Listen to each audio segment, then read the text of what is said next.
அவ பாம்பு தான் நினைச்சு பேசிட்டு இருக்கா. பாம்பு தான் வந்து நம்மளுக்கு நல்லது சொல்லுதோ அப்படின்னு சொல்லிட்டு அதுக்கப்புறம் அந்த மரத்துக்கிட்ட போய் அந்த பழத்தை பார்த்துக்கிட்டே இருக்கா.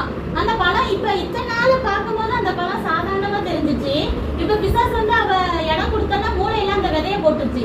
தேவன் தான் பொய் சொல்றாரு, நீ வந்து என்ன செய்யற, நீ நல்ல அறிவாளி ஆயிட்ட, தேவனோட அறிவாளி ஆயிடுவேல அப்படின்னு சொல்லிட்டு தேவன் பொய் சொல்றாருன்னு சொல்லி அவன் நம்பிட்டால. நம்பினால அவன் மூளையில அந்த விதை விழுந்துருச்சு. தேவன் தான் இது பண்றாரு குழந்தை. அப்ப அவ இப்ப அந்த பழத்தை பார்க்கும் போது என்ன தெரியுது, அந்த பழம் வந்து ரொம்ப அழகா தெரியுது. இவ்வளவு நாள் சாதாரணமா பார்த்தது, இப்பதான் அந்த ஃப்ரூட் வந்து எனக்கு ஆப்பிள் தான் சொல்றாங்க மோஸ்ட்லி.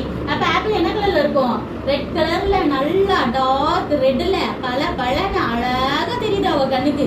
அப்ப வந்து என்ன செய்யறா, அதை எப்படியா நம்ம சாப்பிடணும்னு சொல்லிட்டு அதை எடுத்து என்ன செய்யறா, சாப்பிடுறா.